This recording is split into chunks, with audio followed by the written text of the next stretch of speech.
rappelle qu'on va présenter le projet au CEO d'Airbus au Mexique, chacun tour à tour, Jules et moi. Et là, il me dit « Mais c'est quoi ce projet fumeux? Vous avez votre carrière toute tracée chez Airbus. Pourquoi vous partez maintenant ?»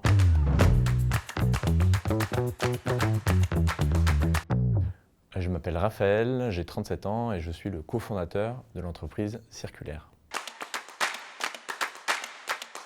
J'ai rejoint au fil des études Sciences Po à Paris, où j'ai commencé à m'intéresser à la finance et à la stratégie. À ce moment-là, j'ai vu un film qui m'a particulièrement marqué, qui s'appelle Une vérité qui dérange, Une Inconvenient Truth, d'Al Gore. Dans ce film, on montre à quel point les activités humaines peuvent avoir un impact sur la planète. Et donc je me suis dit que j'avais envie de travailler sur cette thématique-là, la thématique environnementale, et comment on pouvait faire pour inverser la tendance. Je me suis rendu compte qu'il y avait des entrepreneurs qui montaient des projets un peu partout dans le monde et qui arrivaient à transformer le modèle économique pour avoir un impact social. Et je me suis dit que ce serait génial si on pouvait avoir la même chose d'un point de vue environnemental. Et puis de fil en aiguille, j'ai quand même décidé de passer par un grand groupe parce que je me disais que c'était intéressant de voir comment fonctionnaient de l'intérieur les organisations qui aujourd'hui sont les principales pollueuses.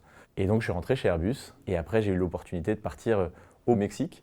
Et en fait, je passe un petit coup de téléphone à Monsieur Coignard, responsable de la chaîne de valeur là-bas. Et en fait, il se trouve que c'est mon associé. Donc au début, je vois Monsieur Coignard, donc je me dis, bon, ça doit être un vieux monsieur. Je l'appelle, oui, bonjour Monsieur Coignard. Et au final, on finit en colloque ensemble.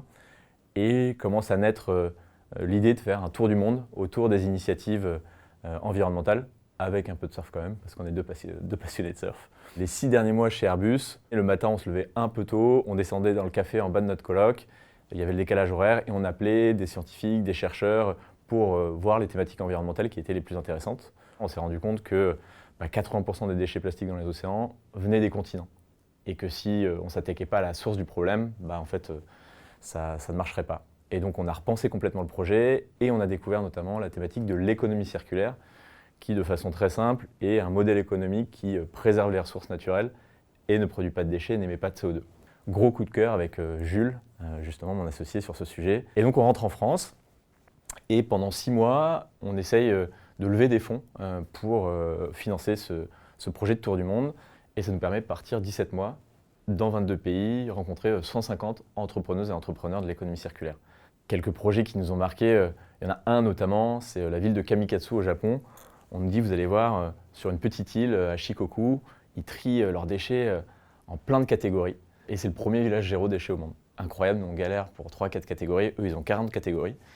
Et l'air de rien, il y a une vraie logique économique derrière aussi. Le fait de bien trier, ça leur permet de vendre les déchets et plus de les brûler. Donc le coût de gestion des déchets a diminué. De 30%. Et là, on commence à comprendre que si on fait du bien à la planète, ça peut aussi être intéressant pour les entreprises. Et ça va être d'ailleurs tout notre discours aujourd'hui de dire si les entreprises vous prenez soin de la planète, elle vous le rendra bien et même d'un point de vue business, ça peut être intéressant pour vous. Et par contre, si vous ne vous adaptez pas, vous risquez de disparaître. Et puis on commence à faire des missions de conseil pour des entreprises qui nous ont sponsorisés, puis des conférences. Et aujourd'hui, on est une quarantaine de personnes.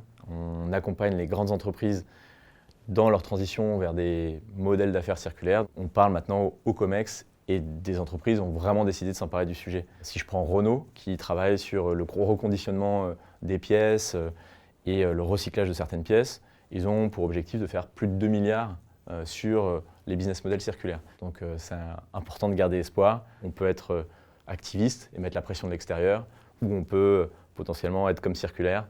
J'aime bien dire fonctionner un peu comme un virus vert. On rentre à l'intérieur de l'entreprise et on essaie de la transformer de l'intérieur.